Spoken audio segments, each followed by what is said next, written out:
4 अगस्त सन 2019 की रात करीबन 12 बजे का समय था जब मैं ट्विटर खंगाल रहा था। ऑफिस से वापस आने के बाद मैं खाना खाने के बाद छत पर टहल ही रहा था कि एक ट्वीट ने मेरा ध्यान अपनी ओर आकर्षित किया।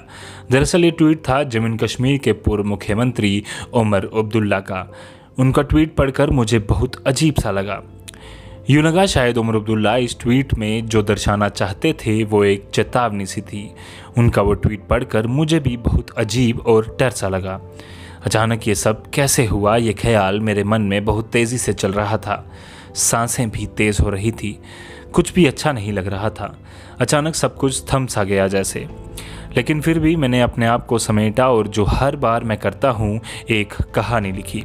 वो कहानी फिर किसी दिन मैं आपको सुनाऊंगा, लेकिन हाँ, वो कहानी लिखने के बाद मैं सो गया। मैंने वो कहानी अपने सीनियर्स को सेंड की थी, लेकिन उसी के जस्ट बाद नेट भी बंद हो गया। फिर उनका फ़ोन आया, बात करते करते मैं भी सो गया। फिर हुई सुबह और जिसका डर उमर अब्दुल्ला अपने ट्वीट में बताना चाहते थे वही हुआ। सुबह तय समय के मुताबिक गृह मंत्री अमित शाह ने अपनी बात शुरू की और आर्टिकल 370-35A को हटा दिया गया। मैं घर बैठा परिवार के साथ टीवी देख रहा था और सच कहूँ तो कुछ भी फीलिंग्स नहीं थी, ना सही ना गलत।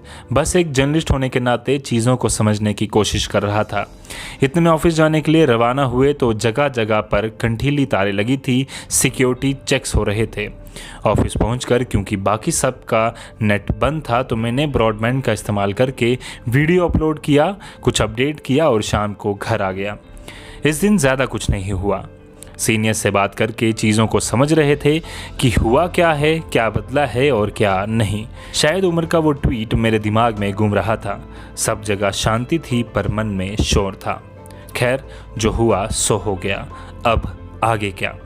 आज इस वाकया को पूरा 1 साल गुजर चुका है और अब मैं सारी डेवलपमेंट्स को एज अ जर्नलिस्ट देख रहा हूँ, तो 1 साल का आंकलन करने का मन करता है। तो चलो आपको लिए चलता हूँ इस जर्नी में जो 1 साल मेरे साथ गुजरी। नमस्कार, आप देख रहे हैं द न्यूज़ नाउ और मैं हूँ रजतपुर आपके साथ।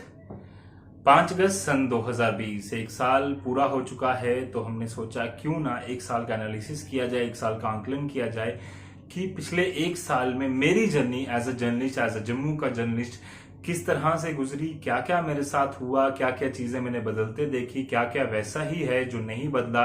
2019 से लेकर 2020 तक का कुछ मोटा माटी आंकलन हम करेंगे और वे फॉरवर्ड पर जो हमेशा हम बात करते हैं वो भी करेंगे।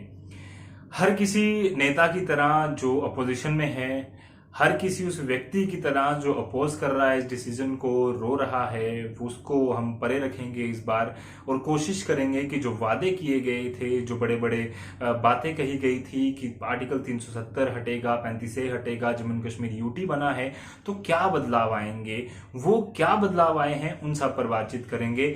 पर एक चीज मैं यहां पर जरूर बता देना चाहता हूं कि पीडीपी के अलावा, यानी कि पीपल्स डेमोक्रेटिक पार्टी के अलावा, जिसकी सीनियर सबसे जो नेता हैं इस समय, अध्यक्षा जो हैं और एक्स या यूं कहूं कि आखिरी जम्मू कश्मीर स्टेट की चीफ मिनिस्टर महबूबा मुफ्ती, वो इस समय डिटेन है।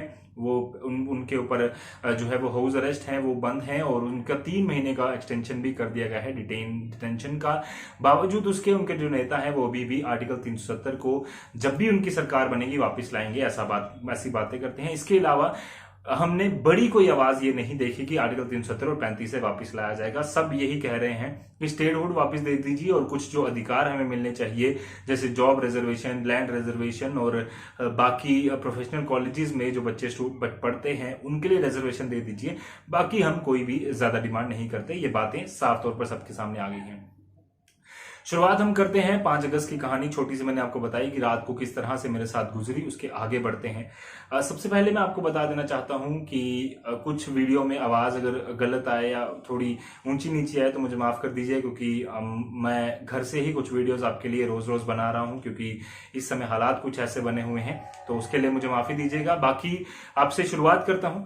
सबसे पहले आर्टिकल 370 क्या है, इस पर बड़ी सारी बहसें हो चुकी हैं, बड़ी सारी बातें हो चुकी हैं, तो मैं उसकी डिटेल में नहीं जाता। हालांकि भारतीय जनता पार्टी का एक लंबे समय से ये एजेंडा था कि वो 370 हटाना चाहते थे और वैसा ही हुआ। 2014 में जब उनको मेजॉरिटी मिली तो उन्होंने एक बार फिर से कहा कि yes, we will do this. और 2014 में जम्मू एंड कश्मीर में भी सरकार बनी थी साइमल्टेनियसली, जिसमें नॉर्थ पोल और साउथ पोल मिले थे, जिसमें पीडीपी और भारतीय जनता पार्टी की गवर्नमेंट्स मिली। एक तरफ कहा गया कि दोनों मिलकर अब डेवलपमेंट की ओर बढ़ेंगे, हालांकि 3-3.5 साल गुजरे पर उसमें कुछ खासा असर देखने को नहीं मिला और दोनों तरफ से कभी ना कभी मोटा मोटी रिजेंटमेंट एक दूसरे के लिए रही ही। उसके बाद जब ये 3.5 साल गुजरे, असेंबली डिसॉल्व हुई, जो पूरी तरह से सरकार है वो गिरी, उसके बाद चार्ज दिया गया जो गवर्नर बने सत्यपाल मलिक साहब, उन्होंने काफी देर तक 1-1.5 साल तक, जो 2 साल तक हालांकि स्टेट को संभाला और उसके बाद यूटी बनाई और उसके बाद अपना काम करके गोवा चले गए। उसके बाद गिरीश चंद्र मुर्मू साहब ने ये स्टेट यूटी, माफ कीजिएगा बार बार स्टेट आती है, यूटी संभालना शुरू किया और उसमें कहा गया की डेवलपमेंट्स होगी।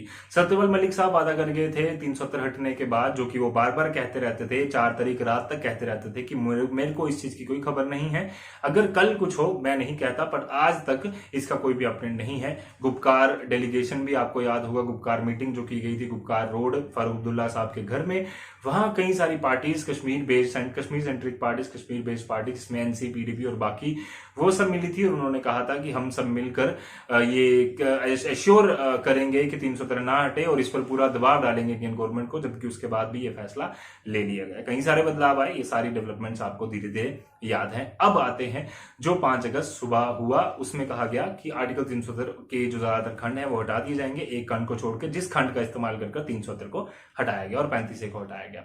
ठीक है। उसके बाद कहा गया कि हमारा एक विजन डॉक्यूमेंट है, हम भारतीय जनता पार्टी या जम्मू कश्मीर एडमिनिस्ट्रेशन ये काम अगले कुछ महीनों में, कुछ सालों में, कुछ देर में करने वाली है। वो डेवलपमेंट्स में क्या क्या बड़ी बड़ी बातें थी उन पर चर्चा करेंगे। सबसे पहले आपको बता देना चाहता हूं कि इसका क्रिटिसिज्म काफी समय तक चलता रहा, उसमें हम नहीं जाएंगे क्योंकि काफी वीडियो लंबी हो जाएगी। और सबसे पहले चलते हैं, मैं आपको बता दूं कि ये कहा गया कि राइट्स जो है वो सबको मिलेंगे, जिसमें डोमिसाइल का अधिकार जो है वो सबको मिलेगा। इससे पहले जम्मू एंड कश्मीर में एक पीआरसी हुआ करता था, स्टेट सब्जेक्ट हुआ करता था, परमानेंट रेजिडेंस सर्टिफिकेट हुआ करता था। सन 1927 से जो है वो एक बात चलना शुरू हो गई थी। 1931 में इसको पूरी तरह से लागू कर दिया गया ताकि बाहर का कोई व्यक्ति अगर जम्मू कश्मीर के रहने वाले मूल निवासी के ऊपर कोई अधिकार ना जमा ले, इसलिए ये एक प्रावधान महाराजा साहब ने उस समय रखा था। हालांकि पीआरसी को हटाकर डोमिसाइल लाया गया। डोमिसाइल में जिन जिन लोगों को पीआरसी के अधिकार नहीं मिले थे, जैसे क्रिश्चियंस, वाल्मीकि समाज, गोरखा समाज, वेस्ट पाकिस्तानी और बाजीगर समाज, इन सबको अधिकार मिले और आज ये काफी ज्यादा खुशियां मना रहे हैं। बिल्कुल बेस्ट ऑफ लक और बेस्ट एक डिसीजन लिया गया कि ये एक अच्छा कदम था। पर उसी के साथ साथ दूसरी जो चीज जिस पर बातचीत चलना शुरू हुई वो ये थी कि क्या ये जो फैसला लिया गया है वो कितना सही है उन लोगों के लिए जो 70 साल से स्ट्रगल कर रहे थे, और जो नया व्यक्ति 15 साल का जिसको डोमिसाइल मिल जाएगा, वो दोनों को आपने एक बराबर ला दिया। तो किस तरह से आपने उनको पूरे हक हुकाक उनके दे दिए जो स्ट्रगल उन्होंने इतने लंबे समय तक की। हालांकि उस पर भी ज्यादा विचार विमर्श जो है वो नहीं हुआ।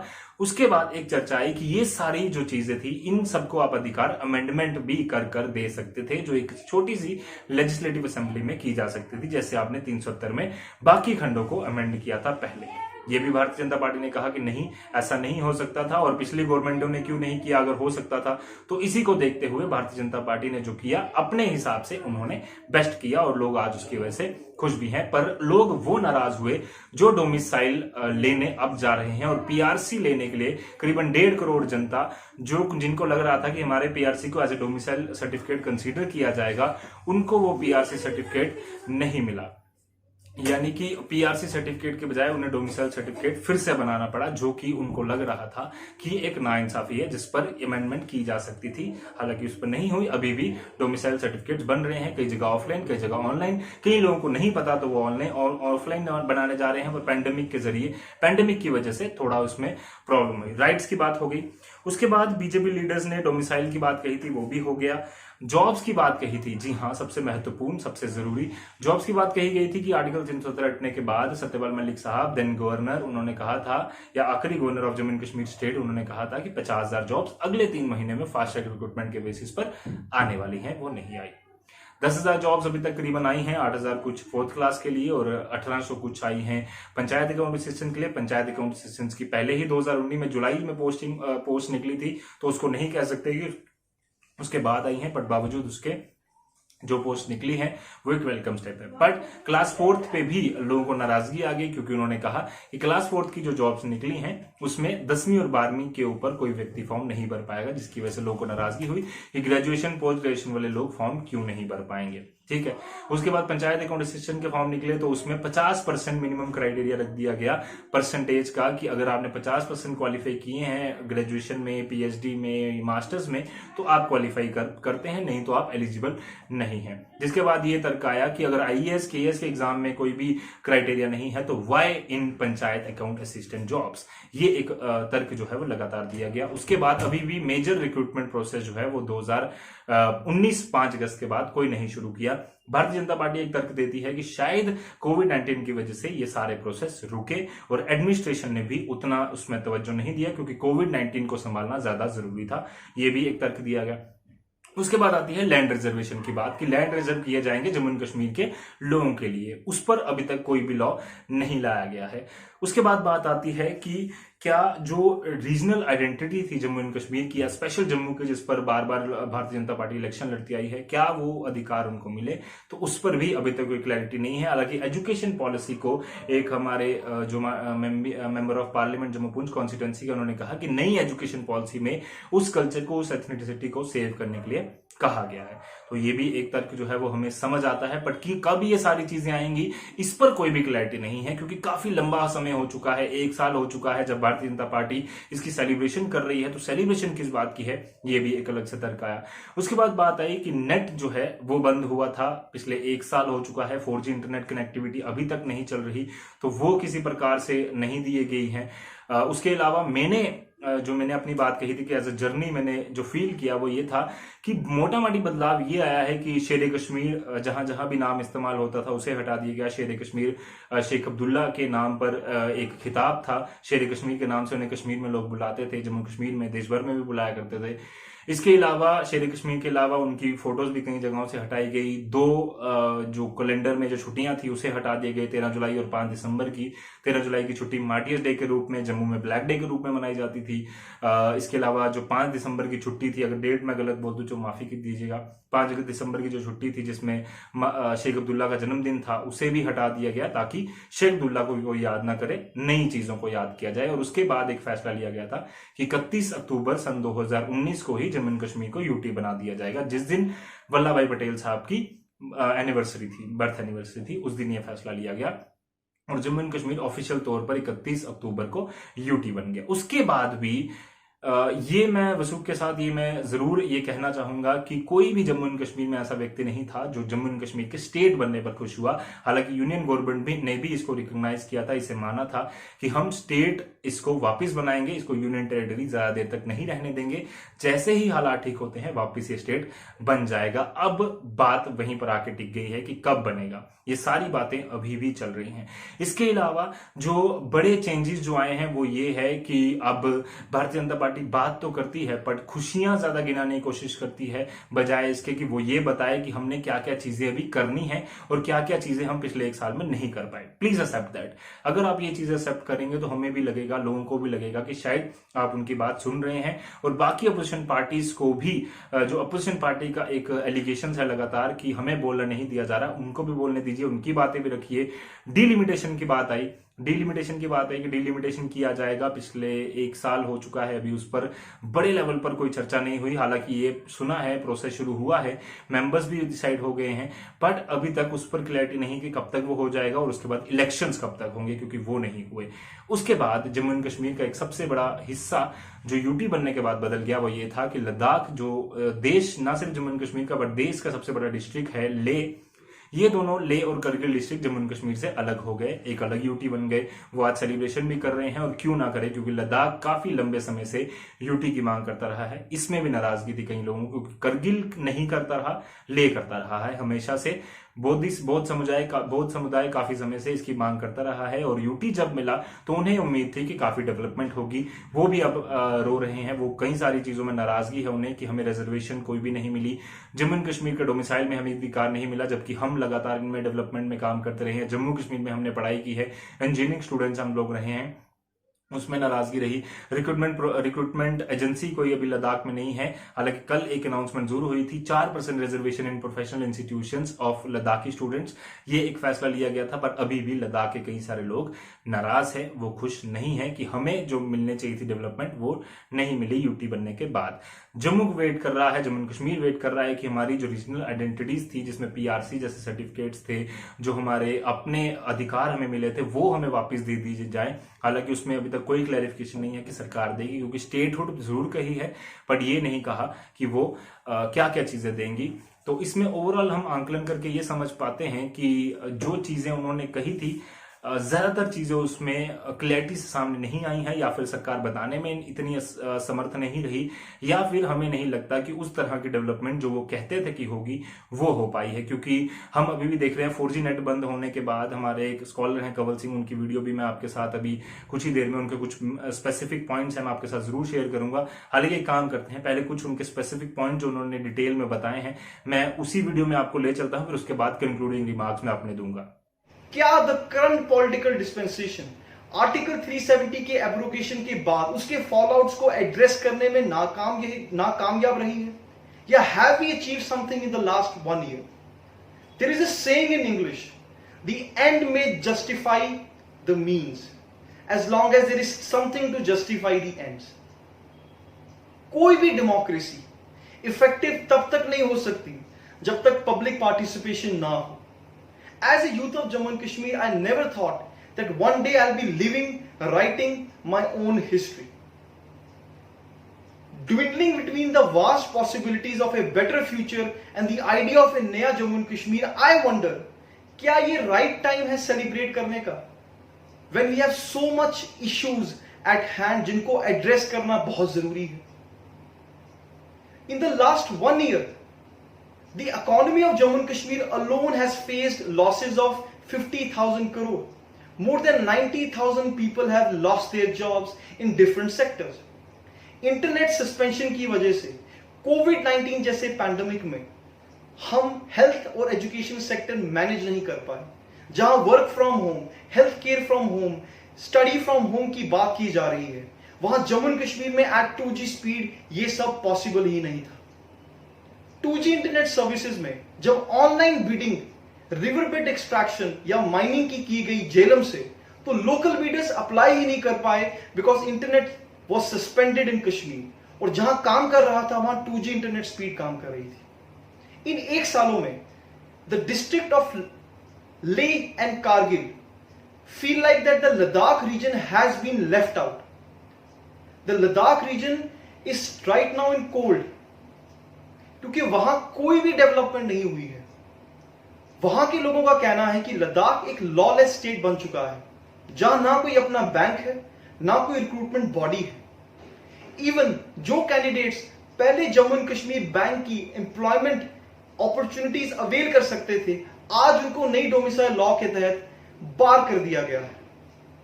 लद्दाख में मोर देन 600 आपके इंजीनियर्स हैं जिनको रिक्रूट करने के लिए आज कोई बोर्ड नहीं है। Tourism and hotel industry have been a major hit. Tourism has hit a dead end, जहां होटल ओनर्स आज इतने क्राइसिस में हैं कि they have to issue lay offs और अपने होटल का खर्चा भी नहीं निकाल पा रहे। As per the report by India today, Ladakh के कई होटल में एक कमरा तक रेंट नहीं किया गया इन द लास्ट 12 months, और लद्दाख के ऊपर 300 करोड़ का डेब्ट है। Same is the situation in Jammu and same is the situation in Kashmir. Jammu और कश्मीर दोनों का tourism has been a major hit. The horticulture sector, the apple industry, जो 8% of the GDP में contribute करती थी जम्मू और कश्मीर में, is in a state of crisis. पिछले 1 सालों में एक भी एम्प्लॉयमेंट अपॉर्चुनिटी या एक भी वैकेंसी किसी भी डिपार्टमेंट में फिल नहीं की गई। इकोनॉमिक टाइम्स की रिपोर्ट यह कहती है कि in the month of June in 2019, the unemployment rate of Jammu and Kashmir was 15%. But आज एक generation has been left unemployed. आज Jammu and Kashmir is agitating because of the unabated installation of toll plazas. With the abrogation of Article 370, National Highway Authority of India की guidelines इनका implement होना unavoidable था. But looking at the disadvantaged situation looking at the situation because of the prolonged lockdown and the COVID-19 pandemic, क्या ये एक phased manner में किया जा सकता था या लोगों की इकोनॉमिक सब्जुगेशन करना जरूरी था? आज लखनपुर में पिछले कई हफ्तों से लखनपुर टोल प्लाजा के खिलाफ प्रोटेस्ट किया जा रहा है। Every nook and corner of Jammu and Kashmir is in a crisis. There is a situation of policy paralysis.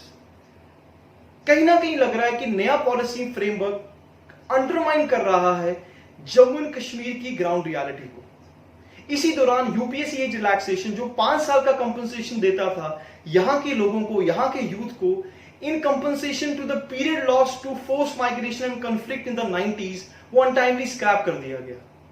आज यूथ के पास बहुत लिमिटेड एम्प्लॉयमेंट अपॉर्चुनिटीज हैं, वो भी तब जब मोर देन 84,000 वैकेंसीज जो हैं वो फिल करना बाकी हैं in various government departments of Jammu and Kashmir. आज पीजी और ग्रेजुएट्स के लिए कोई रिक्रूटमेंट पॉलिसी नहीं है। In a recent survey conducted by the former governor of Jammu and Kashmir Satyapal Malik, more than 3 lakh PG scholars are unemployed in Jammu and Kashmir. और आज वो अपनी फैग एंड में है एज के, और जब उनके पास 1-2 साल के बाद वो इनएलिजिबल हो जाएंगे, किसी गवर्नमेंट जॉब के लिए अप्लाई भी नहीं कर सकते। दिस सिचुएशन को एड्रेस करने के लिए कोई भी रोड मैप गवर्नमेंट की तरफ से ये नहीं है। There is no dawn for the youth of Jammu and Kashmir. Recently reports आई गई हैं illegal mining, illegal forest cutting को, बट नेचुरल रिसोर्सेज की एक्सप्लॉयटेशन को एड्रेस नहीं किया जा रहा। यहां कंसर्न है जॉब और लैंड राइट्स को प्रोटेक्ट करने की, और क्यों ना हो जब स्टेट्स लाइक हरियाणा जो बेटर है कई पैरामीटर्स से in comparison to Jammu and Kashmir, they are moving ordinance in their assemblies not only to reserve jobs in the government sector for the local youth but also in the private sector. तो Jammu and Kashmir में जहां आज भी cease fire violation अनअबेटेडली continuously चल रही हैं, जिसमें local people have lost their life and even army personnel have lost their life, वहां जम्मू एंड कश्मीर की आवाम को एक लेवल प्लेइंग फील्ड देना बहुत जरूरी है। इन सभी सेट ऑफ फेलियर्स की वजह से आज जम्मू एंड कश्मीर की आवाम में एक ट्रस्ट डेफिसिट है। सेंट्रल गवर्नमेंट का ये रोड मैप होना चाहिए जम्मू एंड कश्मीर के लिए कि इस गैप को ब्रिज किया जा सके जो पीपल एंड स्टेट में बढ़ता जा रहा है, और कहीं ना कहीं जो आइडिया ऑफ नया जम्मू एंड कश्मीर है वो उनके न्यू पॉलिसी फ्रेमवर्क में रिफ्लेक्ट होना चाहिए। यहां ग्राउंड रियलिटी को एक्नॉलेज करने की बहुत ज्यादा जरूरत है। इंटीग्रेशन सिर्फ पेपर पे नहीं होना चाहिए। इंटीग्रेशन की objectivity should reflect in the policy framework of Jammu and Kashmir. In A conversation with a very young lead from the far-flung areas of Bhadarwa, he told me that the youth is in so much crisis, और उसने एक शेर कहा कि इतनी बेरोजगार है ये जिंदगी कि आज सांसें भी हमसे दिहाड़ी मांगती हैं। So I feel the issues of youth of Jammu and Kashmir, the issues of the people of Jammu and Kashmir should not be ignored. After 1 year of the abrogation of Article 370, we are having a feeling that the erstwhile state of Jammu and Kashmir has been left out in the new policy framework. We also want that the center must restore and reinstate the democratic and the political process in Jammu and Kashmir, which has been suspended for the last 1 year. Because of the suspension of 4G internet services, many candidates could not even apply for their online forms and couldn't even participate in the examination process. There is a quote by Bill Gates that if your business is not on internet, then your business is out of business. And this happened in many upcoming startups, e-commerces in Jammu and Kashmir. And the situation was so worse that many e-commerces had to face bad loans. I request the current political dispensation to please look into the ground reality and ground issues of Jammu and Kashmir. Don't take the people of Jammu and Kashmir lightly. They have aspirations, they have goals, they have all the potential. Restore our rights, restore our dignity, and restore the democratic institutions in Jammu and Kashmir. That's what I want to say. Thank you. Kanwal Singh की video पूरी तरह से आपने देखी, कुछ points महत्वपूर्ण उन्होंने बताए। सबसे ज्यादा महत्वपूर्ण पॉइंट्स 4G इंटरनेट ना चलने की वजह से या नेट ना चलने की वजह से माइनिंग के जो टेंडर्स थे वो ना जम्मू के लोगों को मिले, ना कश्मीर के लोगों को मिले, बल्कि बाहर के लोगों को मिले, जो कि साफ साफ एक लगता था कि जो डेवलपमेंट के काम, जो प्रोजेक्ट जम्मू के लोगों को मिलने चाहिए थे, कश्मीर के लोगों को मिलने चाहिए थे, वो बाहर के लोगों को मिल गए, जो कि बिल्कुल भी सही नहीं था।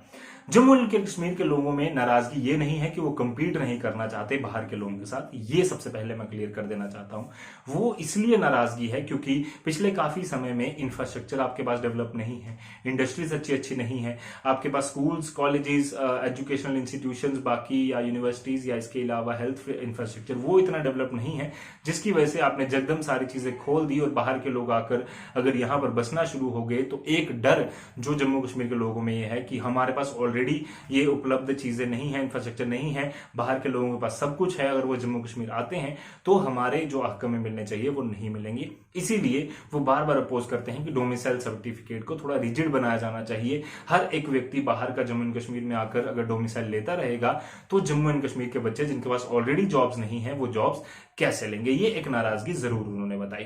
हालांकि आर्टिकल 370 और 35A को बार बार लोग कहते हैं कि बार बार यूथ कहता है कि, या कई सारे लोग जो इसे अपोज करते हैं वो कहते हैं कि हटाया क्यों गया। हालांकि इस पर कोई बात नहीं करता, पर वो ये जरूर कहते हैं कि अगर आपने हटाया है तो डेवलपमेंट हमें बता दीजिए, क्या क्या डेवलपमेंट्स आपने की हैं। बार बार आप वही चीजें बता देते हैं कि वाल्मीकि समाज को मिला, वेस्ट पाकिस्तानी को मिला, क्रिश्चियंस को ये अधिकार मिले जो पहले नहीं मिलते थे। हम मानते हैं कि ये सारे अधिकार उनको मिलने चाहिए थे और क्यों नहीं मिले, इनमें भी पुरानी गवर्नमेंट्स या कुछ गवर्नमेंट्स की गलती है। अगर वो सारे अधिकार उनको मिल जाते तो शायद ये फैसला नहीं उन्हें लेना पड़ता, ये भी हम मानते हैं। पर उसके साथ मेजर लेवल पर डेवलपमेंट्स होनी चाहिए, ये भी हम मानते हैं। जो फैसला आपने लिया वो आपके हिसाब से आपके मेमोरेंडम में था, आपके जो हर साल आप एक निकालते थे, विजन डॉक्यूमेंट निकालते थे या फिर अपना एक घोषणा पत्र निकालते थे, उसमें जरूर आप रखते थे। आपने जीत अपनी हासिल की है, इसके लिए आपको बधाई हो। पर जम्मू एंड कश्मीर के लोगों के लिए जो प्रॉपर एथनिसिटी है जम्मू एंड कश्मीर की, उसको सेव करने लिए इतने महाराजाओं के टेंपल हैं यहाँ पर, इतनी बड़ी बड़ी हिस्टोरिकल बिल्डिंग्स हैं, वो अभी तक उस तरह से डेवलप नहीं हो पाई जितनी होनी चाहिए। हम पुरानी मंडी, मुबारक मंडी की बात कर ले, वो देख लीजिए, जम्मू के सांबा किला, रजौरी किला या इतने किले जो रियासी किला, अखनूर किला, मानसर किला, ये सारे किले अभी इतनी तरह से बुरी तरह से इनकी हालात है कि फ्रेस्को पेंटिंग्स तक माफ कीजिएगा वहां हुई हैं, वसोली पेंटिंग्स वहां पर हुई हैं, पर उनको ऊपर पेंट किया जा रहा है बजाय इसके कि उनको अच्छे से डेवलप किया जाए ताकि लोग वहां पर टिकट खर्च कर आए और जम्मू एंड कश्मीर के डेवलपमेंट में साथ ही दे। ओवरऑल बातें यही समझ आती हैं कि 370 के बाद जो फैसला जो भाजपा अचीव करना चाहती थी वो तो हो चुका है, but Jammu and Kashmir as overall development जो अचीव करना चाहिए था वो हमें कहीं ना कहीं अभी भी अधूरा लगता है। भारतीय जनता पार्टी को उस पर प्लान देना चाहिए और जम्मू एंड कश्मीर एडमिनिस्ट्रेशन के साथ मिलकर जल्द से जल्द इलेक्शन कराकर एक फेयर तरीके से सामने आए, रिप्रेजेंटेटिव सामने आए, अपनी नाराजगी लोग रिप्रेजेंटेशंस के जरिए, अपने रिप्रेजेंटेटिव्स के जरिए सरकार तक पहुंचा पाए ताकि उनका हल कहीं ना कहीं निकल सके और उसमें प्रॉपर लद्दाख की रिप्रेजेंटेशन भी होनी चाहिए, हम ये भी मानते हैं। बाकी अगर इसमें ज्यादा मेरा ओपिनियन लगे तो मुझे माफ कर दीजिए, क्योंकि ये प्रोग्राम बनाना हमारे लिए काफी ज्यादा जरूरी था। बाकी इसके बारे में कोई राय हो, कोई विचार हो, कोई बात आप रखना चाहते हैं, हमारे साथ जरूर रखिएगा। 370 पर कई सारी और बातें हैं, या आर्टिकल 370 रखने के बाद 5 अगस्त 2019 के बाद आपको लगता है कोई ऐसी बातें मैंने छोड़ दी हैं तो हम जरूर कोशिश करेंगे उनको कहीं ना कहीं फिर से इन्वॉल्व किया जाए, कुछ और एपिसोड्स बनाए जाए जिन पर हम लगातार बात करें।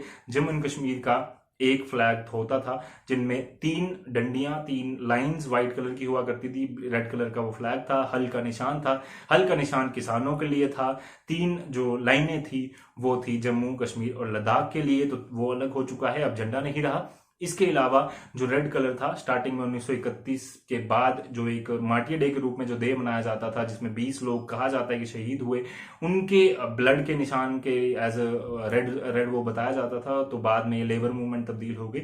ऐसे कई सारे चेंजेस पिछले कुछ महीनों में या पिछले 1 साल में आए हैं, लगातार उन पर हम चर्चा कर रहे हैं, आगे भी करते रहेंगे। आपकी कोई बात हो तो हमारे साथ जरूर शेयर कीजिए। फिलहाल के लिए दीजिए इजाजत, धन्यवाद।